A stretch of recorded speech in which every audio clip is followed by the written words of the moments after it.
مجھ پہ بھی چشم کرم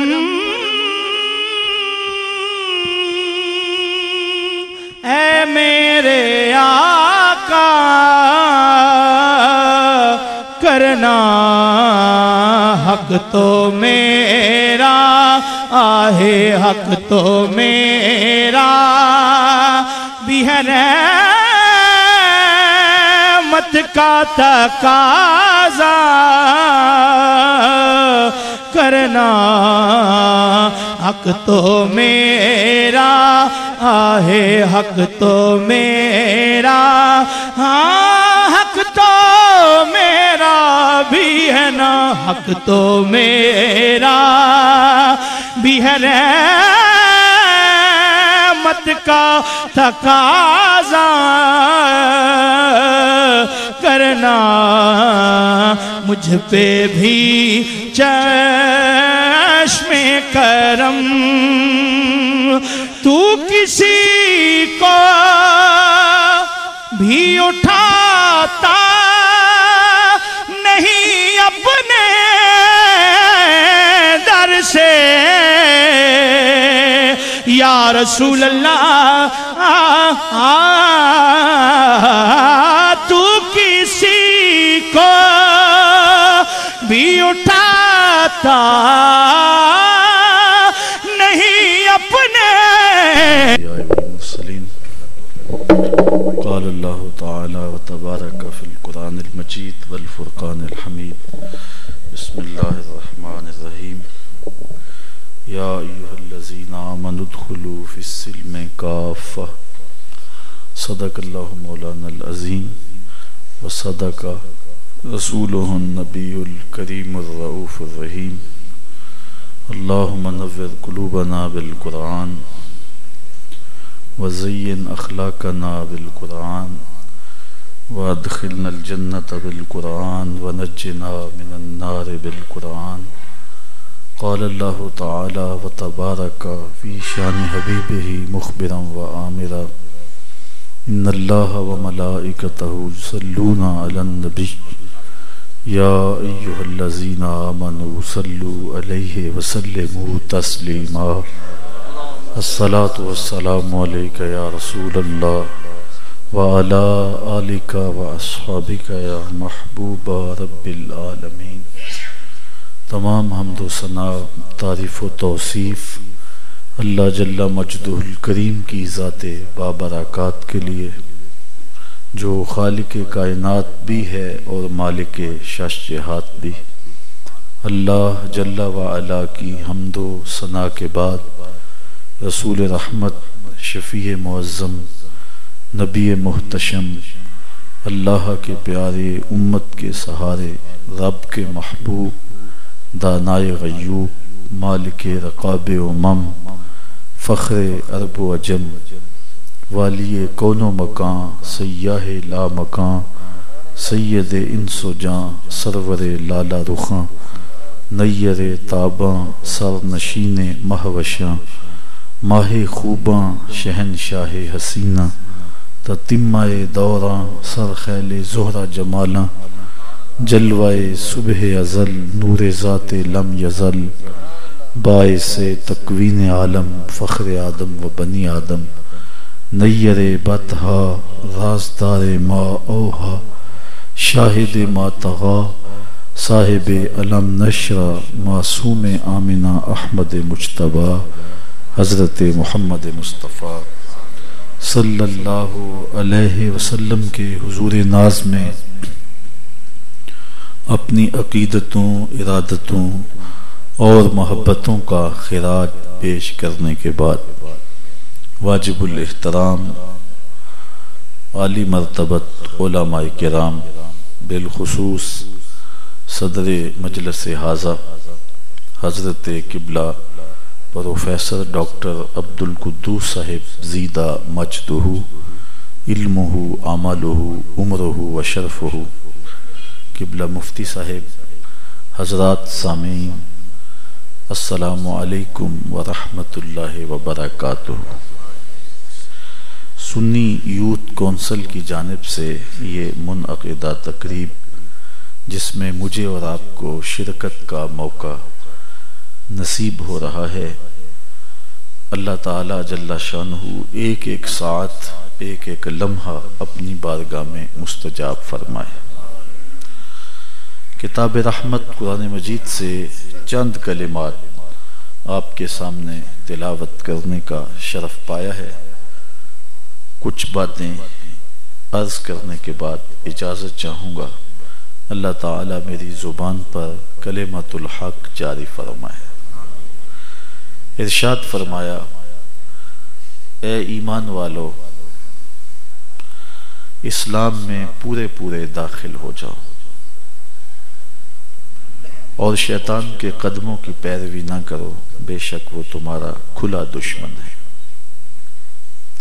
اہل ایمان کو اسلام میں داخل ہونے کی دعوت دی جا رہی ہے۔ یا ایھا الذین آمنوا، اے ایمان والو، ادخلوا فی السلم، اسلام میں داخل ہو جاؤ، کافہ پورے پورے۔ اب اسلام میں داخل ہونے کی دعوت انہیں دی جا رہی ہے جو پہلے ہی اہل ایمان ہیں۔ تو اہل ایمان کو اسلام میں داخل ہونے کی دعوت کیا معنی رکھتی ہے؟ جو لوگ اس حال سے باہر ہیں انہیں تو کہا جاتا ہے جو باہر ہیں وہ اندر آ جائیں، اور جو پہلے ہی اندر بیٹھے ہوئے ہیں ان کو اگر کہا جائے کہ وہ اندر آ جائیں تو یہ حصول حاصل ہوگا، اور جو چیز پہلے ہی حاصل ہو اس کے حصول کا مطالبہ نہیں کیا جاتا۔ یہاں بظاہر حصول حاصل دکھائی دیتا ہے، اہل ایمان کو اسلام میں آنے کی دعوت دی جا رہی ہے۔ علماء کرام نے اس پر، مفسرین نے گفتگو ارشاد فرمائی ہے۔ ایک تو یہ کہ اہل ایمان سے مراد تورات، زبور اور دیگر کتابوں پر ایمان لانے والوں، پچھلے نبیوں پر ایمان لانے والوں، اب حضور جلوہ فراز ہو گئے ہیں، حضور پر ایمان لے آؤ۔ اجمال و تفصیل کی بات بھی کی ہے علماء نے، لیکن اس آیت کریمہ کا شان نزول سمجھنے سے اس کا مفہوم کھل کے سامنے آ جاتا ہے۔ جمہور مفسرین نے اس آیت کریمہ کا شان نزول یہ بیان کیا ہے کہ آقا کریم علیہ السلام مکے سے ہجرت فرما کے جب مدینہ تشریف لے گئے تو حضور کے چہرے کی چمک سے مدینے کی گلیاں چمک اٹھی، ہر سمت اجالے پھیل گئے۔ اس کی ایکو اگر بند کر دیں، ہر سمت اجالے پھیل گئے اور روشنیاں ہو گئیں۔ طلع البدر علینا کی صدائیں اور محبتوں میں گائے ہوئے نغمے اہل ایمان کو سرشار کر گئے، اور جس بانکپن کے ساتھ اور جس خوبصورتی کے ساتھ آقا کریم اس شہر نور میں داخل ہوئے اور پھر لوگوں کے دلوں میں حضور اترنے لگے، جو بھی حضور سے ملنے آتا پھر حضور کا ہی ہو کے رہ جاتا۔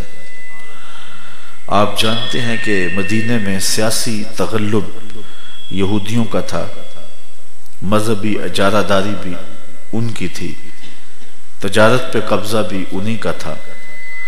تو حضور علیہ السلام کے غلاموں کی بڑھتی ہوئی تعداد کو دیکھ کر کے وہ گھبرائے اور انہیں پریشانی لاحق ہوئی کہ کہیں ایسا نہ ہو کہ ہماری اجارہ داری ختم ہو جائے۔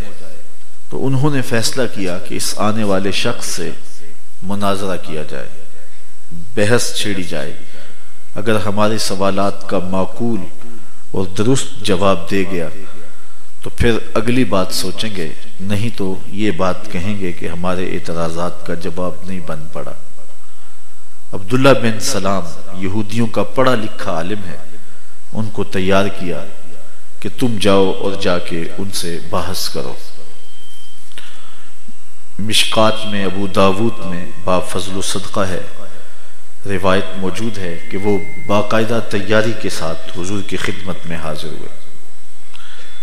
ایک روایت میں آتا ہے 100 سوال خانہ ذہن میں ترتیب دیے کہ یہ سوال کروں گا، یہ پوچھوں گا، اس کا یہ جواب ملا تو اس پر یہ اعتراض کروں گا.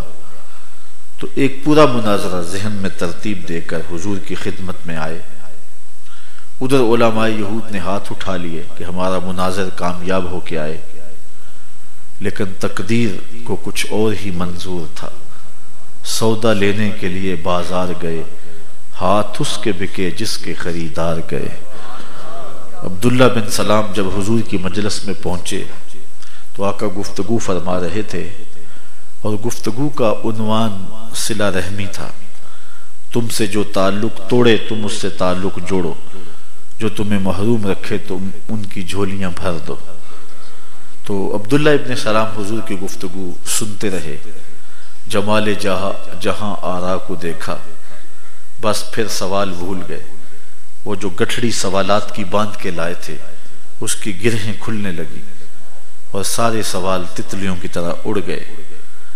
جب مجلس اختتام کو پہنچی تو حضور نے قریب بلاتے ہوئے کہا، آؤ عبداللہ کدھر آئے ہو؟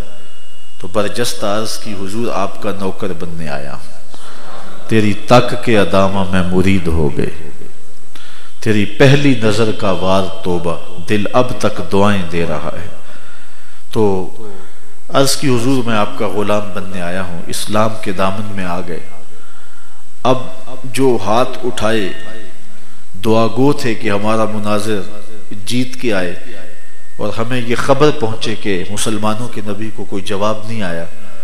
تو جب انہیں یہ خبر پہنچی کہ عبداللہ ابن سلام بھی دل ہار گیا تو یہ بجلی بن کے خبر ان پر گری، اور علماء یہود اپنے جذبات پہ قابو نہ رکھ سکے اور مجلس نبوی میں آن پہنچے، اور عبداللہ ابن سلام کو کوسنے دینے لگے. اے عبداللہ، تو نے یہودیت کی ناک خاک آلود کر دی، تو نے رسوا کر دیا یہودیت کو. تو نے کوئی سوال کیا ہوتا، انہوں نے جواب دیا ہوتا. ہم سمجھتے عالم آدمی تھا، علمی پیاس بجھ گئی اور مان لیا. تم نے سوال بھی کوئی نہیں اٹھایا، بات بھی کوئی نہیں کی، تو ایسے ہی مان لیا، بات سمجھ میں نہیں آئی. تو حضرت عبداللہ بن سلام نے جو جواب دیا وہ آب زر کے ساتھ لکھنے کے قابل ہے.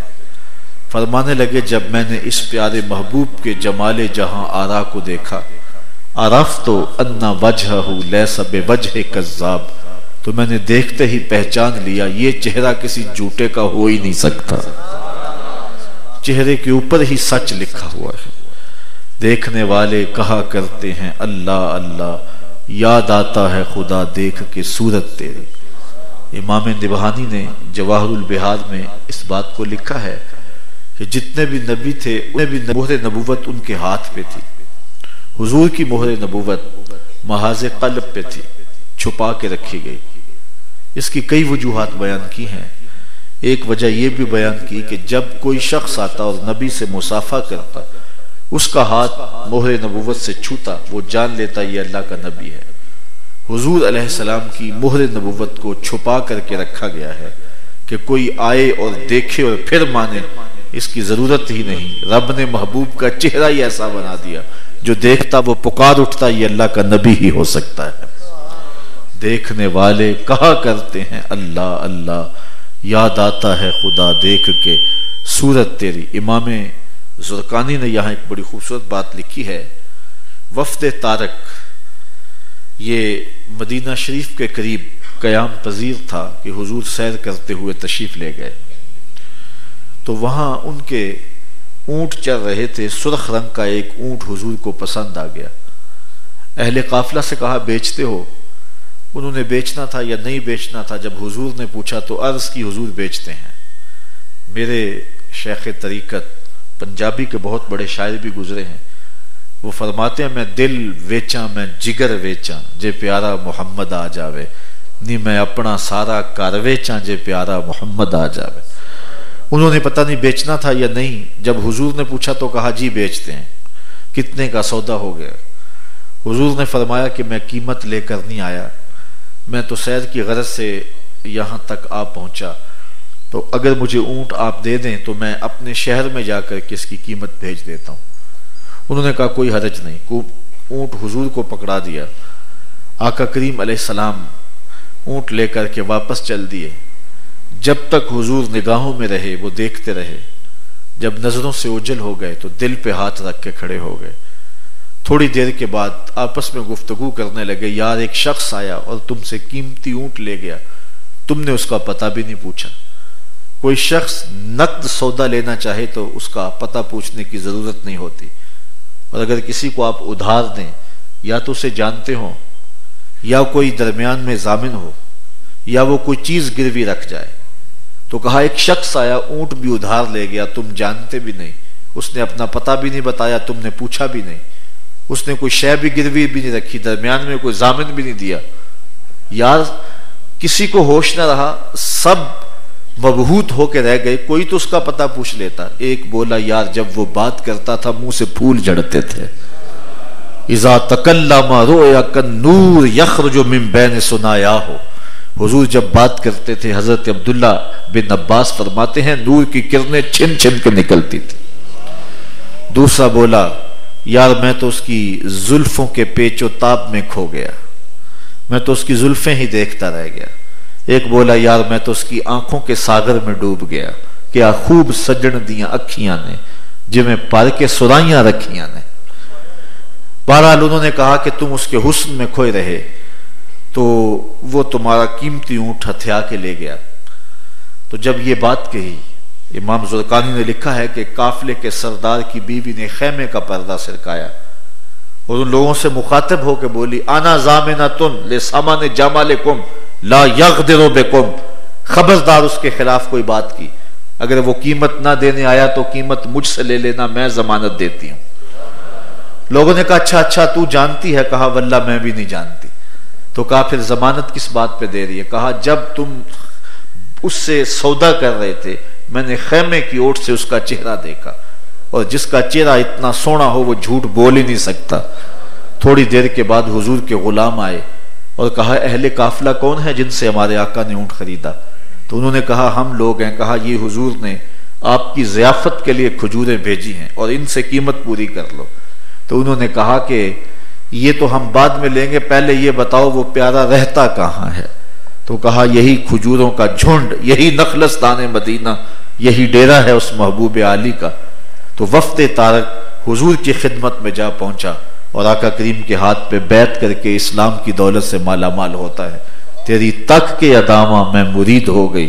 تو جو شخص حضور کو دیکھتا وہ دیکھتا ہی رہ جاتا.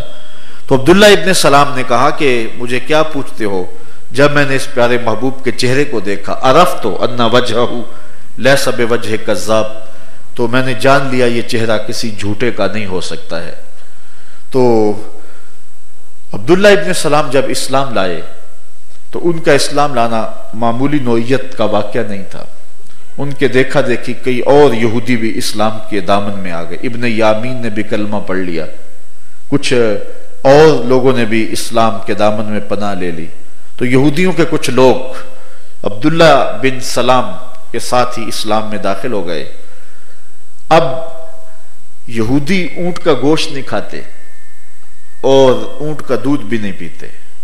اسلام میں اونٹ کا گوشت کھانا کوئی واجب فرض نہیں ہے, اس کا دودھ پینا کوئی لازم نہیں ہے. ہم میں سے کئی لوگ ہوں گے جنہوں نے آج تک اونٹ کا گوشت چکھ کر بھی نہیں دیکھا ہوگا. اسلام کوئی قدغن نہیں لگاتا, کوئی پابندی نہیں لگاتا کہ تم ضروری کھاؤ. میسر ہے, طبیعت مانتی ہے تو کھا لو, نہیں طبیعت مانتی, میسر نہیں ہے, کسی علاقے میں رواج نہیں ہے تو کوئی بات نہیں ہے. تو اسلام کے ہاں کوئی پابندی نہیں ہے کہ تم اونٹ کا گوشت ضروری کھاؤ. امر مباح ہے, جائز ہے, کھا لو, میسر ہے تو ٹھیک, نہیں تو کوئی بات نہیں. عبداللہ بن سلام اور ان کے ساتھیوں نے یہ سوچا کہ یہودیت میں تو اونٹ کا گوشت حرام ہے اور اونٹ کا دودھ پینا بھی ناجائز سمجھا جاتا ہے. اسلام میں جائز ہے, واجب فرض ضروری نہیں ہے. تو چلو ایسا کرتے ہیں کہ اونٹ کا گوشت ہم نہیں کھایا کریں گے, اونٹ کا دودھ ہم نہیں پیا کریں گے, تاکہ یہودیت کی جو رسم اور ریت بچپن سے چلی آ رہی ہے وہ بھی قائم رہے اور اسلام میں بھی فرق کوئی نہیں پڑتا. تو اونٹ کا گوشت حضرت عبداللہ بن سلام اور ان کے اصحاب جو اسلام لائے تھے, یہودیت سے تائب ہو کے اسلام میں آئے تھے, انہوں نے قصدن اونٹ کا گوشت کھانا ترک کر دیا، اونٹ کا گوشت کو ترک کرتے اگر میسر ہوتا اور نہ لیتے، اس خیال اور اس ذہن سے کہ ہمارا جو سابقہ دین ہے اس دین میں ہم نے ایک ریت اور ایک رسم تھی جس کو ساری زندگی نبھایا، اور دیر تک انسان کسی چیز کو چھوڑے رکھے تو ویسے اس سے دوری ہو جاتی ہے، طبیعت مائل بھی نہیں ہوتی، تو چلو ہم اونٹ کا گوشت نہیں کھاتے۔ اسلام کوئی پابندی لگاتا تو پھر ضروری ہوتا، تو اسلام کے ہاں بھی کوئی پابندی، کوئی واجب، کوئی فرض نہیں ہے، لہٰذا وہ اونٹ کے گوشت کو کبھی بھی استعمال نہ کرتے۔ یہ جو آیت کریمہ میں نے آپ کے سامنے تلاوت کی ہے یہ پھر تب نازل ہوئی، اس کے اولین مخاطبین عبداللہ بن سلام اور ان کے اصحاب تھے۔ یا ایھا الذین آمنوا ادخلوا فی السلم کافہ، اے ایمان والو اسلام میں آئے ہو تو پھر پورے پورے آؤ۔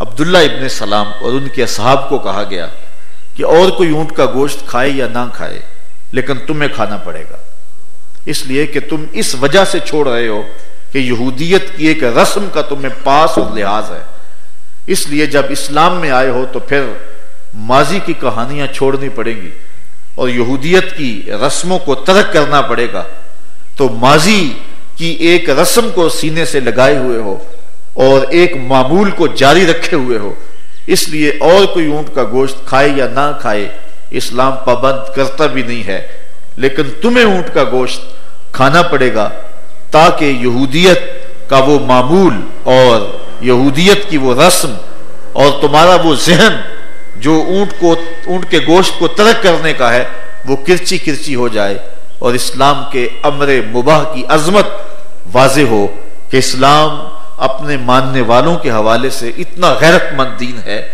کہ وہ یہ گوارا ہی نہیں کرتا کہ میرے ماننے والا کسی اور دین کی طرف نظر بھی اٹھا کے دیکھے۔ تو قرآن مجید کی یہ آیت کریمہ تب نازل ہوئی، اے ایمان والو اسلام میں پورے پورے داخل ہو جاؤ۔ اب اس آیت کریمہ کے شان نزول کو سمجھنے کے بعد جو چیز ہمارے اذہان میں اترتی ہے اور جس چیز کو ہم بخوبی سمجھ سکتے ہیں وہ یہ ہے کہ اسلام اپنے ماننے والوں کے حوالے سے حساس بھی ہے اور غیرت مند بھی ہے، اور اسلام کا مزاج یہ ہے کہ میرے ماننے والے سر سے لے کر پاؤں تک میرے ہی ہوں اور کسی اور سمت نظر بھی اٹھا کر کے نہ دیکھیں۔ اس چمن میں پیروے بلبل ہو یا تلمیذ گل، علامہ اقبال نے کہا تھا اس چمن میں پیروے بلبل ہو یا تلمیذ گل، یا سراپا نالا بن جا یا نوا پیدا نہ کر۔ آدھا تیتر آدھا بٹیر، یہ اسلام یہ مزاج نہیں رکھتا ہے۔ اسلام چاہتا ہے کہ میرا ماننے والا سر سے لے کر پاؤں تک میرا ہی ہو، اس کا طرز زندگی، اس کا انداز معاشرت، اس کی زندگی کی خوشیوں اور غموں کے حالات، اس کا جینا مرنا، اس کی زندگی کا ہر طرز اور ہر طور طریقہ میرے مزاج اور میری شریعت کے مطابق ہو۔ یہ اسلام کا مزاج ہے اور یہ اسلام کی غیرت ہے۔ اب اس آیت کریمہ کی روشنی کے اندر ہم اپنا جائزہ لے سکتے ہیں کہ ہماری زندگی کیسی گزر رہی ہے۔ کہیں برادری کی رسمیں، کہیں حالات سے ہم کچھ چیزیں اخذ کرتے ہیں، کچھ چیزیں ہم یورپ سے لیتے ہیں، کچھ چیزیں ہم دیگر ممالک سے لیتے ہیں، کچھ خواہشات کے قیدی ہو کر کے اپنی آرزوؤں کا جہاں آباد کر لیتے ہیں، جبکہ اسلام کی حساسیت کا عالم یہ ہے کہ اونٹ کا گوشت جو امر مباح ہے، جس کو اگر ترک کر دیں تو اسلام قدغن بھی نہیں لگاتا، کوئی مجبوری بھی نہیں ہے کہ ضرور کھاؤ، لیکن اگر کوئی شخص یہودیت کی رسم کو گلے لگائے اور غیر دین کی جو اسلام کے علاوہ ہے اس کو سینے سے لگاتے ہوئے اس کا لحاظ رکھے تو اسلام پھر اس کو گوارا نہیں کرتا، اور عبداللہ ابن سلام کو اس کا پابند کیا گیا کہ اور کوئی کھائے نہ کھائے تمہیں کھانا پڑے گا۔ یوم نیروز، یوم مہرجان، ان دنوں کے روزے شریعت اسلامیہ میں مکروہ کیے گئے ہیں، اس لیے کہ یہ پارسیوں کی عید کے دن ہیں، تو کہیں ان کی عید کا احترام لازم نہ آئے۔ اسی طرح حضور علیہ السلام جب مکے سے ہجرت فرما کے مدینہ تشریف لائے تو یہودیوں کو دیکھا 10 محرم کا روزہ رکھتے تھے، یوم عاشور کا روزہ معمول تھا، تو پوچھا کہ یہ روزہ کیوں رکھتے ہیں؟ تو عرض کی کہ حضور قبطیوں کو فرعونیوں سے نجات ملی تھی تو یوم عاشور تھا، یہ اس شکریہ میں روزہ رکھتے ہیں۔ تو فرمایا ہم حضرت موسیٰ علیہ السلام سے جو ہے وہ زیادہ تعلق رکھتے ہیں یہودیوں کی نسبت. حضور نے خود بھی روزہ رکھا اور روزہ رکھنے کا حکم بھی دیا, اور یہ بھی حضور نے ارشاد فرمایا کہ 7/9 کا یا 7/11 کا روزہ ملانا ہوگا تاکہ مشابہت پیدا نہ ہونے پائے, بالکل ان کے عمل جیسا عمل نہ ہونے پائے. آپ قرآن مجید میں دیکھتے ہیں ارشاد فرمایا گیا وَرْكَعُوا مَعَ الرَّاكِعِينَ, رکوع کرنے والوں کے ساتھ رکوع کرو. قرآن نے یہ کیوں نہیں کہا کہ وَاسْجُدُوا مَعَ السَّاجِدِينَ, سجدہ کرنے والوں کے ساتھ سجدہ کرو؟ یہ بھی تو کہا جا سکتا تھا, لیکن رکوع کرنے والوں کے ساتھ رکوع کرنے کا حکم کیوں دیا گیا؟ تو اس کا سبب یہ ہے کہ جو یہودیوں کی نماز تھی اس میں قیام کے بعد سیدھا سجدہ تھا اور اس میں رکوع نہیں ہوتا تھا. عبادت کا جو طریقہ دیا ہے اس میں فرق ڈالا گیا ہے تاکہ ان کی مشابہت پیدا نہ ہونے پائے. اس لیے مسلمانوں کو جو عبادت کا نظم دیا گیا, طریقہ دیا گیا, اس میں سجدے کے ساتھ رکوع بھی رکھا گیا تاکہ ان کی اور ہماری عبادت کے اندر جو ہے وہ مشابہت پیدا نہ ہو جائے. امر عبادت کے اندر بھی مشابہت اسلام گوارا نہیں کرتا ہے. یہ اسلام کی غیرت ہے اور یہ دین اسلام کا مزاج ہے. اور بہت ساری چیزیں دیکھی جا سکتی ہیں. حضور نے ارشاد فرمایا کہ جب تم امامہ باندھو تو ٹوپی پر امامہ باندھو. یہودی امامہ باندھتے ہیں تو وہ بغیر ٹوپی پہ امامہ باندھتے ہیں تاکہ ان سے اور تمہارے اندر جو ہے وہ جو امتیاز پیدا ہو جائے. 3 وقت ہیں جن اوقات کے اندر سجدہ کرنا حرام قرار دیا گیا ہے. عند طلوع الشمس, عند استوائها و عند غروبها, جب سورج طلوع ہو رہا ہو, جب سر پہ ہو, اور جب غروب ہو رہا ہو. ان اوقات میں رب کو سجدہ کرنا بھی درست نہیں ہے. کیوں؟ اس لیے کہ یہ وقت پارسیوں کی, یہ جو سورج کو پوجنے والے ہیں, یہ ان کی عبادت کا وقت ہے. جب سورج چڑھ رہا ہوتا تو وہ کہتے ہمارا خدا طلوع ہو رہا ہے, اس کو سجدہ کرتے. جب پورے عروج پہ ہوتا تو سجدہ کرتے کہ ہمارا رب اس وقت جوبن پہ ہے, اور جب غروب ہو رہا ہوتا تو سجدہ کرتے کہ اس وقت وہ غروب ہو رہا ہے. تو اللہ کو بھی سجدہ کرنا ہے تو ان اوقات میں نہ کرو. گو ہم جب پاکستان کے رہنے والے جب صبح کا سجدہ کرتے ہیں, جب سورج طلوع ہو رہا ہوگا اس وقت سجدہ کر لیں تو سورج تو ہماری پشت پہ ہوتا ہے. اس وقت تو یہ تصور بھی نہیں ہو سکتا کہ سورج کو سجدہ کر رہے ہیں. لیکن دین کی غیرت ہے, اسلام کا مزاج ہے کہ جس وقت ان لوگوں کے جو سورج کو پوجنے والے ہیں ان کے سر جھکے ہوئے ہوں, رب گوارا نہیں کرتا اس وقت تمہارے بھی سر جھکے ہوں. تم وقت کا بھی فرق ڈال لو تاکہ تمہارے سے ان کی حیات کی مشابہت بھی نہ ہونے پائے. یہ اسلام کا مزاج ہے, یہ اسلام کا دین ہے. یہودی بھی روزہ رکھتے تھے, عیسائی بھی روزے کا معمول رکھتے ہیں, لیکن وہ شام کو کھاتے ہیں اور سحری کے وقت نہیں کھاتے. ہمیں حکم دیا گیا کہ سحری کا کھانا کھاؤ تاکہ ان سے امتیاز پیدا ہو جائے.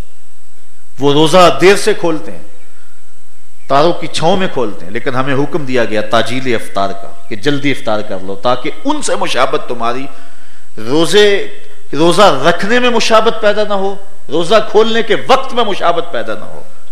اور پھر روزہ ایک ہے تو تم ساتھ ایک اور ملاؤ تاکہ عدد میں بھی مشابہت پیدا نہ ہو. ان چیزوں سے اسلام کا مزاج سمجھا جا سکتا ہے کہ ہمارا مزاج کیا, ہماری ایک انفرادی شان ہے. اسلام ایک نمایاں دین ہے, اپنی معیشت, اپنی معاشرت, اپنا عبادات کا نظم اور سب کچھ اپنا رکھتا ہے. یہ کسی اور سمجھ نظر اٹھا کے کیوں دیکھیں؟ کسی کے کلچر کو دیکھنا, کسی کی تہذیب کو دیکھنا اور ان کی خرافات کو بھی اپنانا یہ تو دور کی بات ہے. کسی کی رسومات بد کو اختیار کرنا یہ تو دور کی بات ہے. اسلام تو اس بات کا بھی مزاج رکھتا ہے. اسلام کی غیرت کا تقاضا یہ ہے کہ تم عبادت بھی کر رہے ہو, تمہاری اور ان کی عبادت کے انداز اور حیت میں بھی فرق ہو, مشابہت نہ پیدا ہونے پائے. تم سر پہ امامہ بھی رکھو تو تمہارے اور ان کے امامے کے سٹائل میں بھی فرق ہو تاکہ مشابہت نہ ہونے پائے. یہاں تک کہ مشرکین مکہ بھی داڑھی رکھتے تھے, لیکن وہ داڑھیوں کی منڈیاں بنا لیتے تھے, موتی پرو لیتے تھے. تو حضور فرمایا من عقد لحیتہ ان محمدا بریء منہ, اپنی امت کو استرسال کا حکم دیا. اگر کسی نے گانٹھیں لگائیں, جس نے گرہیں لگائیں, موتی پروئے, فرمایا میں ان سے بیزار ہوں.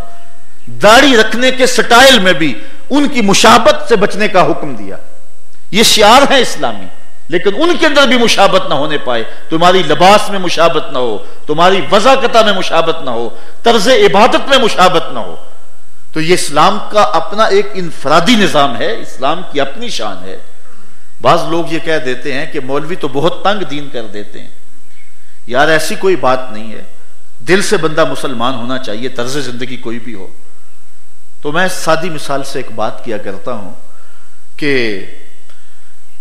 اگر پاکستانی آرمی کا ایک شخص جو ہے وہ انڈین آرمی کا لباس پہن لے تو اس کو کورٹ مارشل کیا جائے گا یا کہ نہیں کیا جائے گا؟ وہ کہے اندر سے پاکستانی ہوں, یہ لباس کا کیا جون سا مرضی پہن لوں, تو اس کو کورٹ مارشل کیا جائے گا کہ جب تجھے پاکستانی وردی اور پاکستانی فوج کا لباس پسند نہیں ہے, تیرے اندر کی پاکستانیت کو کیسے مان لیا جائے؟ یار جس کو محمد عربی کا حلیہ ہی پسند نہیں ہے تو کس طرح اس کی بات کو تسلیم کر لیا جائے؟ آج چھوٹے چھوٹے سکول بھی جو ہیں, آج جو شخص پڑھا لکھا بھی نہیں, یہ ایک بڑا سسٹم بن گیا ہے, میٹرک پڑھا بچہ ہے وہ بھی گلی میں سکول کھول لیتا ہے, تو وہ بھی ایک نظم دیتا ہے, یونیفارم اس طرح کا ہوگا, ٹائی اس طرح کی ہوگی, اس کے اوپر ہیٹ اس طرح کا ہوگا, اور وہ بھی خلاف ورزی نہیں کرنے دیتا. کبھی کسی نے نہیں کہا یار چھوٹے چھوٹے بچوں کو کیا مصیبت ڈالی ہے, صبح ماں کبھی بوٹ پالش کر رہی ہے, کبھی اس کی ٹائی سیدھی کر رہی ہے, کبھی لباس تو ساترے بدن ہے, جو بھی پہن کر کے آ جائے, یہ کیا مصیبت بچوں کو ڈالی ہے؟ آپ کہتے نہیں یار ان کا نظم ہے. یار ایک پرائمری سکول کا تو نظم ہو سکتا ہے, کیا محمد عربی کے دین کا کوئی نظم نہیں ہے؟ تو اپنا طرز زندگی, اپنا انداز معاشرت, اپنا اٹھنا بیٹھنا, اپنی شادی بیاہ, اپنی خوشی غم, سب کچھ حضور کے طریقے کے مطابق ڈالنی پڑے گی. اس چمن میں پیروے بلبل ہو یا تلمیذ گل, یا سراپا نالا بن جا, یا نوا پیدا نہ ہو, یا نوا پیدا نہ کر, اگر آئے ہو تو پھر پورے پورے آؤ. آدھے آدھے نہیں, جہاں جی چاہ لیا تو غیروں کی رسوم کو سینے لگا لیا, جہاں جی چاہا اس وقت اسلام کی بات کر لی. خوشیوں کے موقع پہ کہا یہ شادی ہے, اور غم کے موقع پر جو ہے وہ ہم نے کہا کہ چھوٹی چھوٹی چیز کا بھی لحاظ رکھنا ہے. خوشی ہو یا غم ہو, غم کا موقع ہو یا مرحلہ شادی ہو, ہر لمحے میں حضور کے طریقے کو سامنے رکھنا پڑے گا. ظفر آدمی اسے نہ جانیے, چاہے جتنا بھی ہو صاحب فہم و ذکا, جسے عیش میں یاد خدا نہ رہی, جسے تیش میں خوف خدا نہ رہا.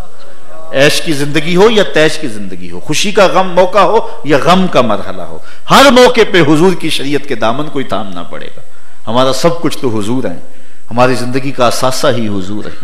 حضور کی ایک ایک ادا کو اختیار کرنا پڑے گا. صحابہ کی زندگیاں دیکھیں, انہوں نے سنن زوائد کو بھی نہیں چھوڑا. جو سنن ہدا ہیں وہ تو اپنانا ہی ہیں.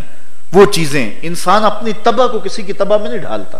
میرا سکا بھائی میرے سے مزاج میں اختلاف رکھ سکتا ہے, آپ کا سکا بھائی آپ سے مزاج میں اختلاف رکھ سکتا ہے. ایک چیز آپ کو کھانے میں پسند ہے, اس کو نہیں پسند, یہ ہو سکتا ہے, ہوتا ہے گھروں میں.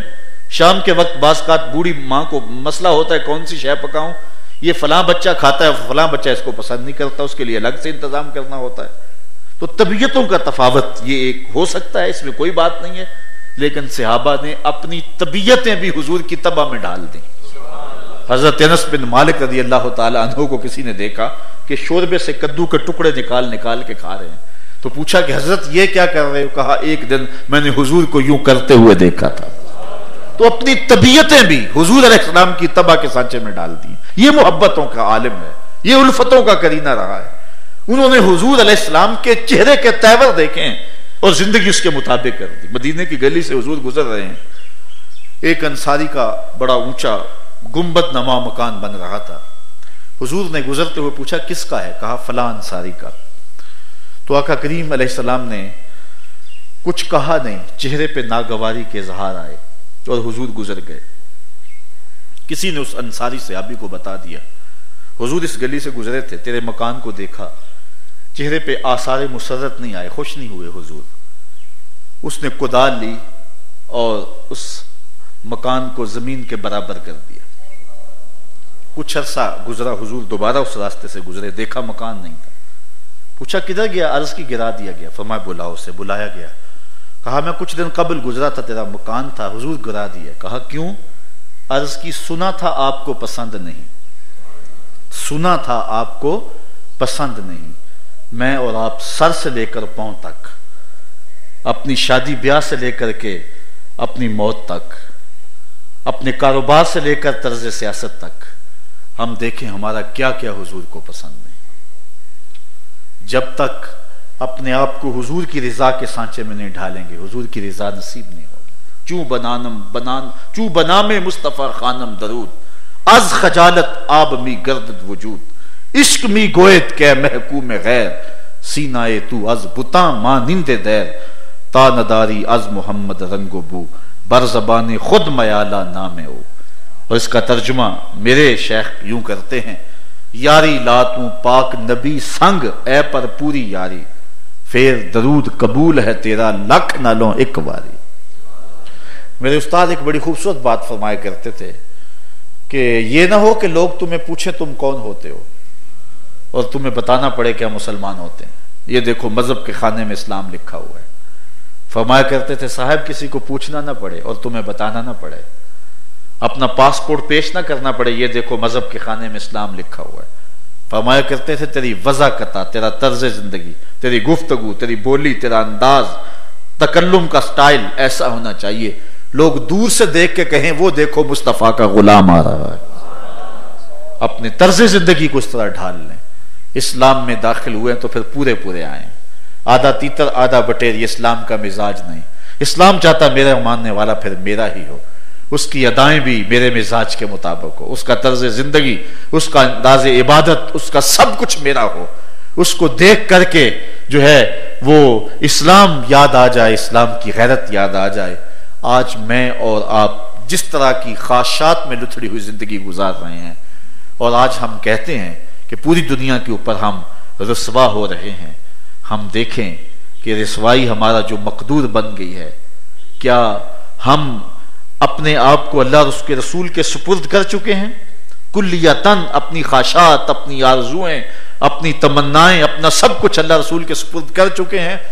اگر کرنے کے بعد, سب کچھ سپرد کرنے کے بعد بھی ذلت اور ناکامی ہمارا مقدر ہے تو پھر تو شکوہ بنتا ہے. لیکن اگر ہم اپنی خواہشات کے بندے ہیں اور آرزو رکھیں کہ اللہ ہمارے لیے رحمتوں کے دریا بہا دے جس طرح بدر والے لوگوں کے لیے فرشتے بھیجے تھے, تو یہ ایک مشکل بات ہے. خدائے زندہ جو ہے وہ زندوں کا خدا ہے. اللہ تعالیٰ جل شانہ اپنے محبوب علیہ السلام کے غلاموں کو کبھی تنہا نہیں چھوڑتا. بدر میں صرف 313 تھے لیکن عظیمت کی داستان نے رقم کی تو عزتوں کا تاج سر پہ رکھا. کافر اس کے لگتے کیا ہیں. لیکن آج ہماری رسوائی, ہماری پستی, ہماری زبوحالی کی سبب یہ ہے کہ ہم نے دین کا صرف نام لیا ہوا ہے اور ہم صرف اتنا کہتے ہیں کہ ہم مسلمان ہیں اور اس پر ہم فارغ ہو جانا چاہتے ہیں. اقبال نے جو شکوے کی زبان کھولی ہے تو لہجہ بڑا تلخ ہے لیکن سارا نشہ اتر جاتا ہے جب جواب آتا ہے.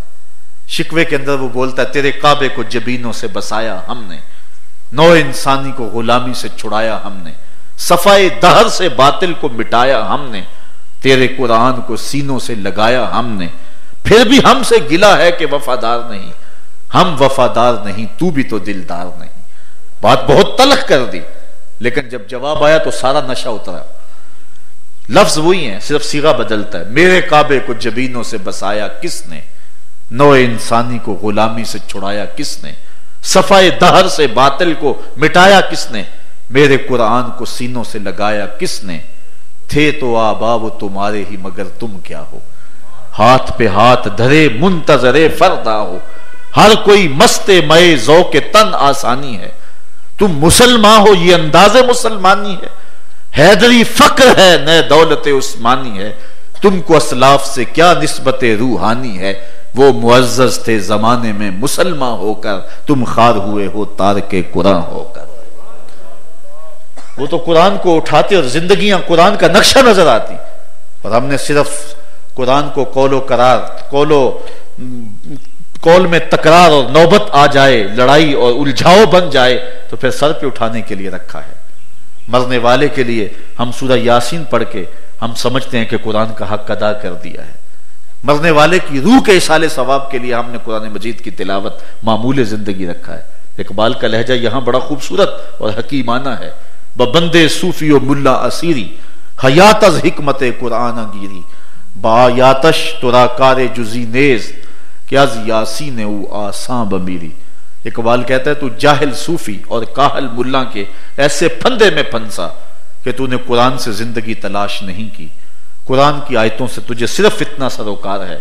جب تیرے بوڑھے کی روح اٹک گئی تو سورہ یاسین لے کے بیٹھ گیا کہ سورہ یاسین پڑھو تو اس کی روح آسانی سے نکل جائے۔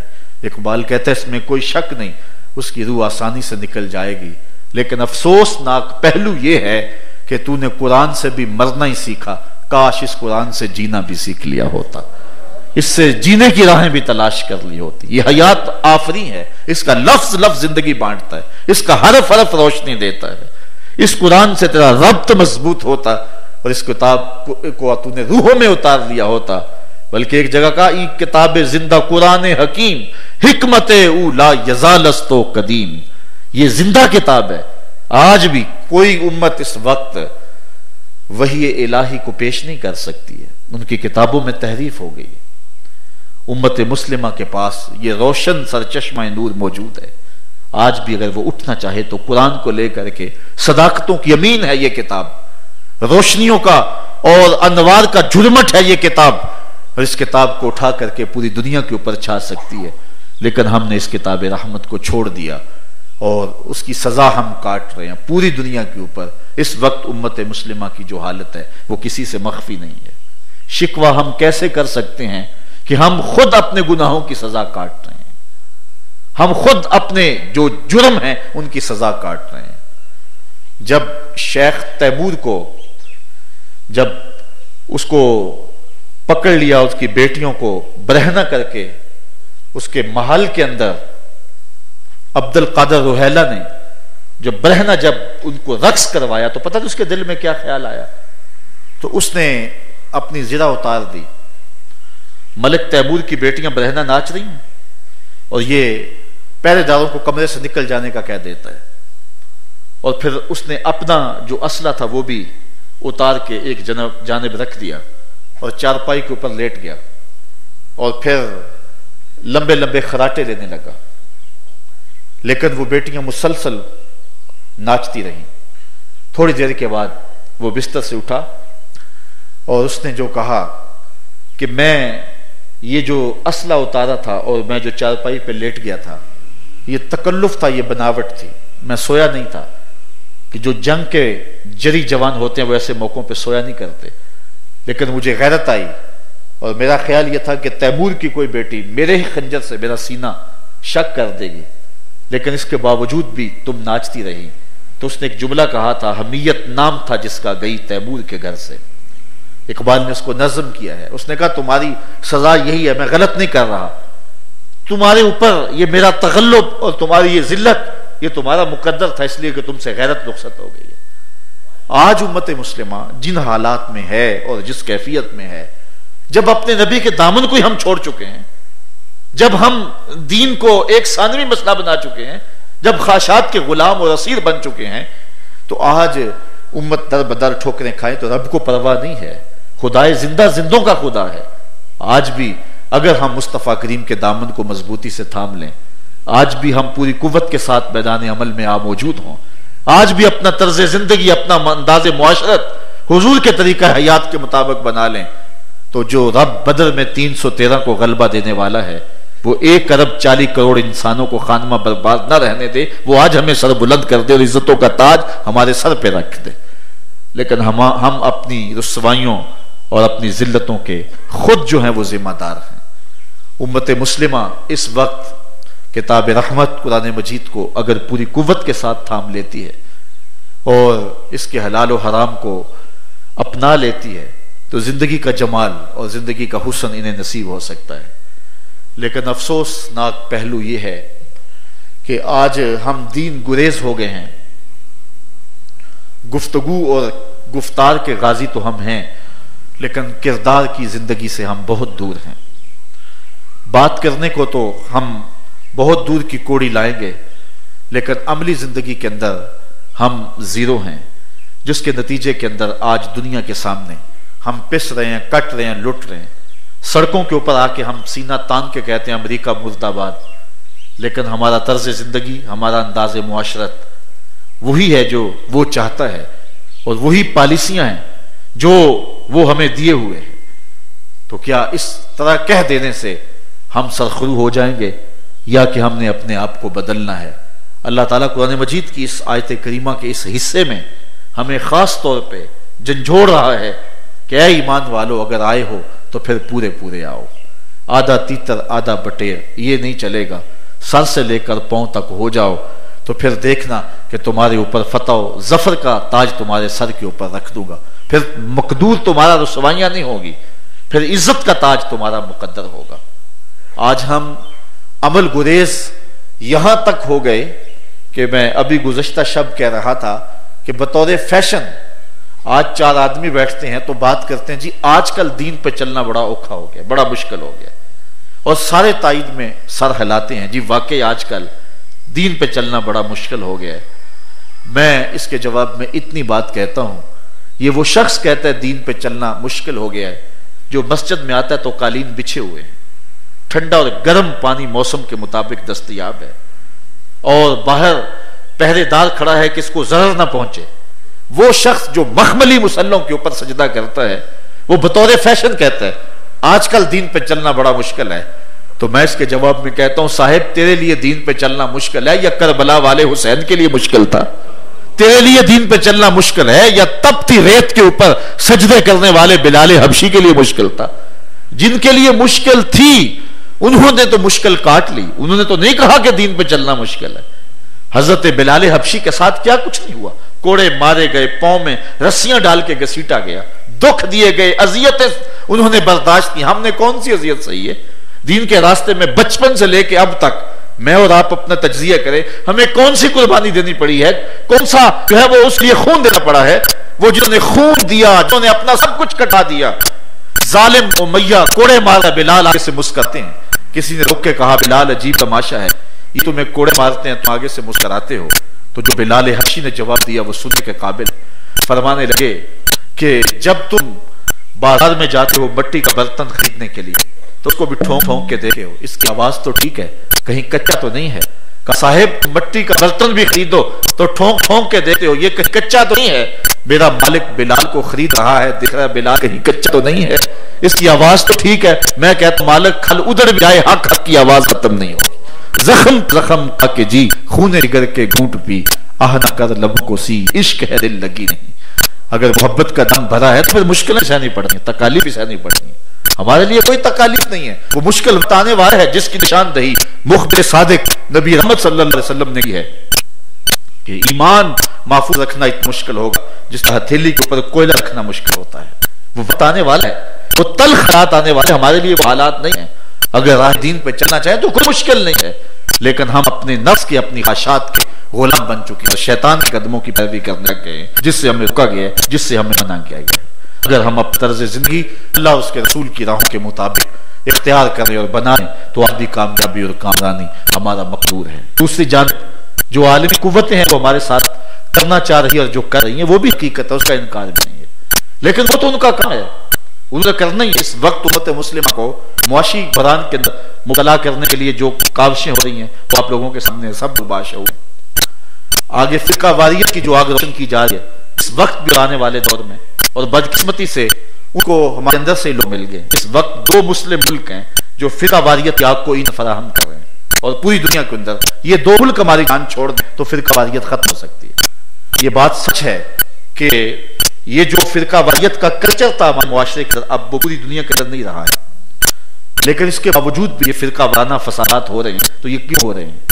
اب دیکھیں گے 2 ملک جو اپنے ملکوں کے اندر جہاد کا نام بھی نہیں لینے دیتے، لیکن یہاں وہ سرمایہ لگاتے ہیں اور کچھ لوگوں کا کرتے ہیں، اور لوگ باہم دستوں گریبان ہیں۔ اگر یہ مہربانی کریں اور امت کی جان چھوڑ تو پوری امت امن میں کر کے کوئی آگے بڑھنے کا لائے عمل سوچ سکتی ہے، لیکن اس امت کو الجھایا گیا ہے، فرقہ واریت کے اندر مبتلا کر دیا گیا ہے، 72 گروہ باہم دستوں گریبان۔ تیسرا کام ہمارا کلچر ہم سے چھیننے کی سازش کی جا رہی ہے۔ ایک وفد ترتیب دیا گیا تھا جس کی ذمہ داری یہ تھی کہ مسلمانوں کو عیسائی بنایا جائے، اربوں روپے خرچ کیے گئے لیکن نتیجہ 0 تھا۔ تو جب رپورٹ طلب کی گئی کہ اتنا سرمایہ لگایا لیکن پھر ایک شخص بھی عیسائی نہ ہوا تو اتنے پیسے ضائع گئے، کہا صاحب ضائع نہیں گئے، ہم نے لوگوں کو عیسائی تو نہیں بنایا لیکن بہت سارے مسلمانوں کو مسلمان بھی نہیں رہنے دیا گیا۔ تو اس وقت یہ سازش ہے اور اس پہ کوشش کی جا رہی ہے کہ ہم سے وہ غیرت دینی اور وہ حمیت اسلام چھین لی جائے۔ ہمیں عیسائی تو نہیں بنایا جا سکتا، لیکن ہم سے اسلامی غیرت چھین لی جائے، اسلامی تشخص چھین لیا جائے، ہمارا کلچر تبدیل کر کے رکھ دیا جائے، اور پوری دنیا کا کلچر جو مسلم کلچر ہے اس کے اوپر حملہ ہے، اور آپ دیکھ رہے ہیں کہ بڑی تیزی کے ساتھ اسلامی کلچر جو ہے وہ تبدیل ہوتا نظر آ رہا ہے۔ اور سب سے بڑا فتنہ اور سب سے بڑی خطرناک چیز وہ یہ ہے کہ مسلمانوں کے جو عقائد ہیں، بالخصوص وہ عقائد جن کے ذریعے سے حضور علیہ السلام کے ساتھ تعلق کی مضبوطی ہو سکتی ہے، اور حضور علیہ السلام کے ساتھ جو ہے وہ تعلق کے خاطر مضبوط ہو سکتا ہے، ان کے اوپر زد ہے، اور مسلمانوں سے جو ہے وہ